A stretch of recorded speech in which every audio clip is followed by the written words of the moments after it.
President al-Assad affirms that efforts must be combined to form Arab intellectual deterrent power to confront Takfiri schemes.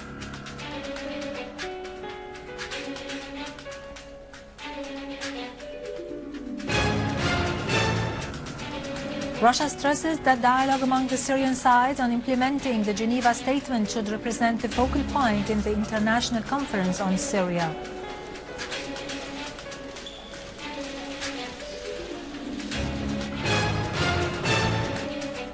Al-Ibrahimi acknowledges that the Syrian opposition is to blame for the failure of setting up a date for Geneva II conference.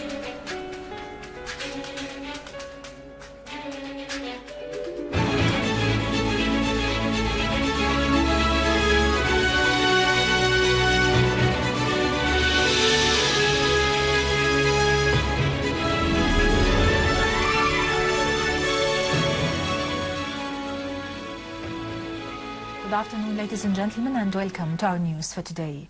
President Bashar al-Assad today received a delegation of the Algerian National Committee in solidarity with Syria's steadfastness, which comprised Algerian political, media, social and academic figures headed by Ramadan Boulada, chairman of the committee. The members of the delegation stressed the Algerian people's support for the steadfastness of the Syrian people and army in the face of terrorism and the regional and international projects of sedition and partition, which target the Syrians and all the Arabs, expressing their confidence in the victory of Syria, the symbol of resistance and the first advocate of the Arab people's causes and interests. President al-Assad said the Algerian people's stance in support of Syria were far from being unexpected by these people who had lived an experience similar to a large extent to the current suffering of the Syrian people during the confrontation of terrorism. President al-Assad praised the honorable history of struggle both peoples share in confronting colonialism. President al-Assad affirmed that the events the countries of the region are exposed to affirm the importance of combining the efforts of the elite and the Arab national forces in order to shape an Arab intellectual deterrent power capable of protecting pan-Arab thought and confronting the external and Takfiri changes and schemes which target the Arabs' present and future. The meeting also dealt with the changes on the Arab and international arenas. The members of the delegation presented President al-Assad an Algerian folkloric costume. The Russian Foreign Ministry has declared that dialogue among the various Syrian parties on implementing the Geneva Statement should represent the basis of the International Conference on Syria to be held before the end of this year.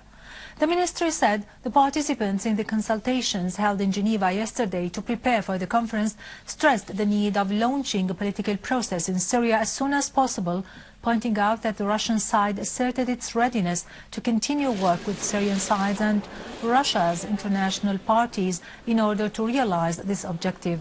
The ministry pointed out that the participants from Russia and the US, in addition to the UN envoy to Syria, al-Ibrahimi, agreed to hold an additional session of consultations on the 25th of this month to coordinate regarding pending issues within the framework of preparations for the Geneva II conference.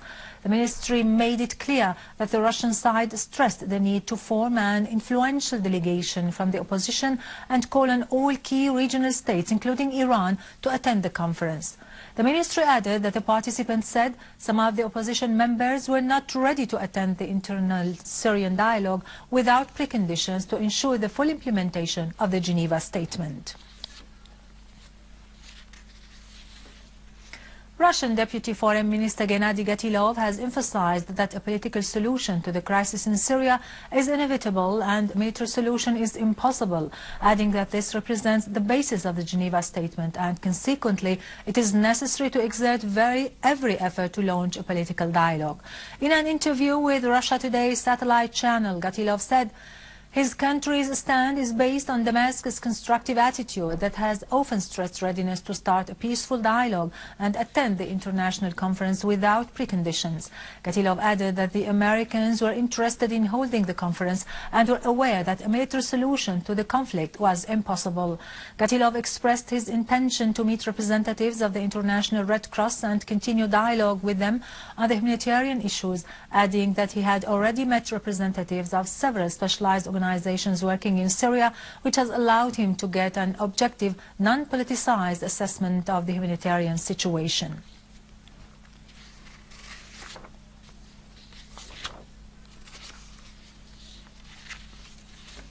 The UN envoy to Syria, al-Akhdar al-Ibrahimi, had stressed during a press conference following preparatory talks for the Geneva II conference that no date was set during the meeting for the convention of the conference. He added that the opposition was one of the reasons behind the failure of setting such date. Ibrahimi hoped the conference would be held in the course of this year, ruling out the possibility of a military solution to the crisis, affirming that the solution was merely political. The Syrians are the main players in Geneva II. However, the opposition is still divided and so far not ready to take part with a convincing delegation, Ibrahimi noted.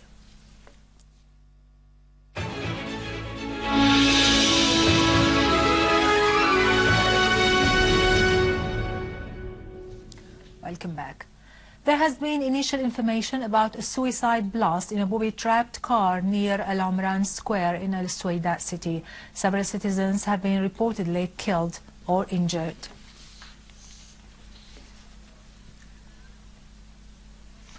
Syrian TV news correspondent in Aleppo reported that Syrian Arab Army operations continued against the terrorists in the village of Tal Arin between Aleppo and Al-Sfera. The military operation started 2 days ago with the aim of purging Tal Arin, the second largest stronghold of the armed terrorist groups affiliated to al-Nusra in Aleppo countryside after Al-Sfera.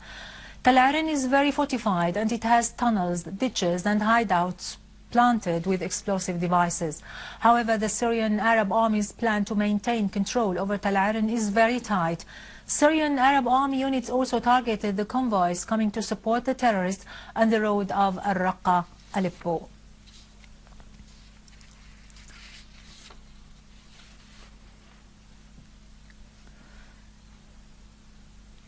Eight people, including 2 women, were killed and 50 others were seriously injured in a terrorist blast in Hijaz Square in Damascus.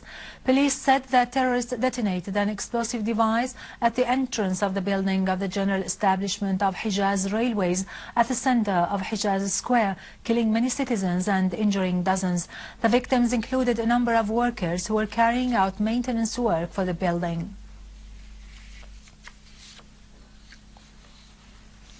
4 children were wounded by a mortar shell launched by terrorists this morning on Aisha as-Siddiqa school in Old Zahira district in Damascus. The shell left material damages on the school and parking cars nearby.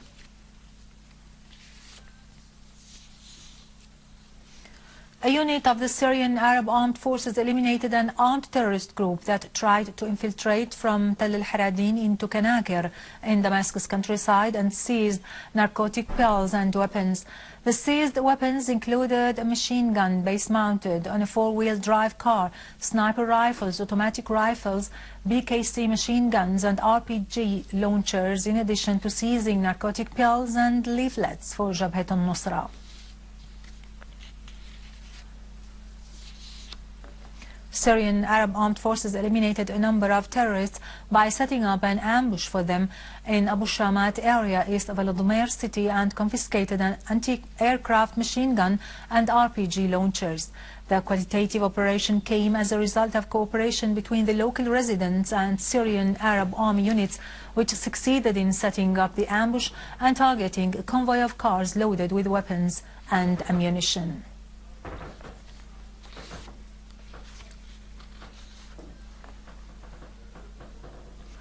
A Syrian Arab Army unit seized a vehicle loaded with RPG rounds and stolen medical equipment and arrested its driver in the area of Wadi Barada. A military source pointed out that the confiscated car was heading to the city of Daraya, carrying weapons and different medical equipment.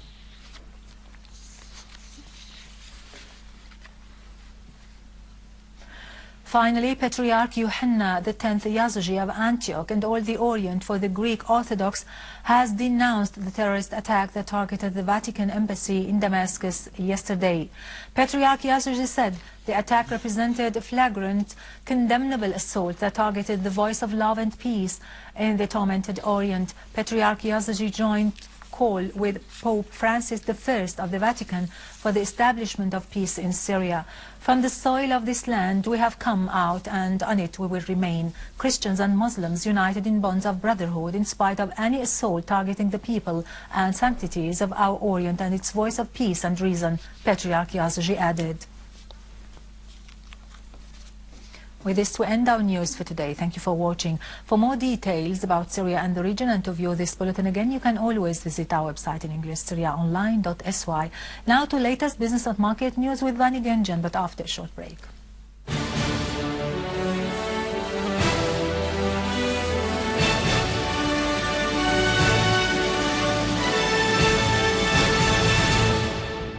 Good afternoon. The Director General of the Free Zones announced that the transferred industrial institutions from the affected areas will be treated according to the previous regulations. He also asserted that there are more than 1,160 investors and 78 foreign companies that work with a capital of 7 billion Syrian pounds, as the total revenues reached about 488 million Syrian pounds. On the other hand, the trading volume in the Free Zones exceeded 16 billion Syrian pounds. Banking sources affirmed that the banks should attract the cash deposits in both public and private banks through many procedures like raising the benefit and increasing the savings deposits limit to reach 2 million Syrian pounds. The sources added that what encourages such step is the increase in deposits during the current month in different Syrian banks. The Director General of the Consumption Establishment branch in Damascus Countryside asserted that the recent procedures by the governor to ensure the provision of gas led to increasing the sales by 61% to reach 438 million Syrian pounds in September. The team authorized to modifying the national system of markets came up with the result of continuing the work through the two projects of agricultural marketing and network linking. The two projects aim at improving the farmer skills and collecting the data of quantities of agricultural products in addition to daily prices of all the products in order to develop the local market. U.S. crude oil rebounded from the lowest level in 5 months before a report that may show U.S. fuel supplies shrank. Futures advanced 0.7%, while Brent for December settlement gained 75 cents to reach $106 a barrel.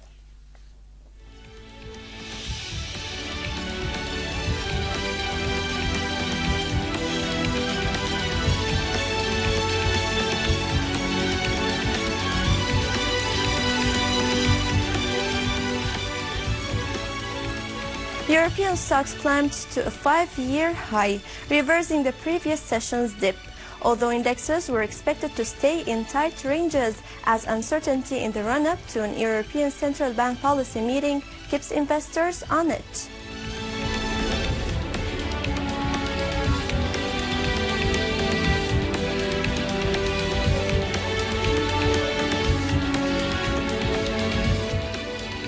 Gold traded little change after a 6-day losing, as data showed that U.S. service industries grew faster than forecast, boosting the case for the Federal Reserve to pare stimulus. Gold for December delivery rose 0.4% to reach $1,312 an ounce.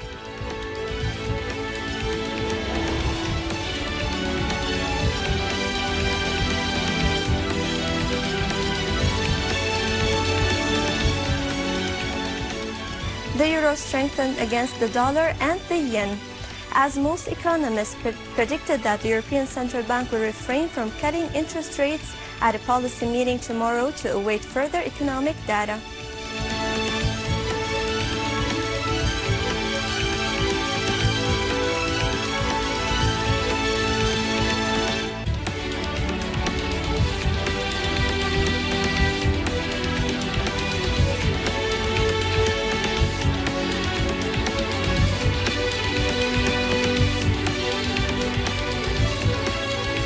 With this, we conclude our news. Thank you for watching and goodbye.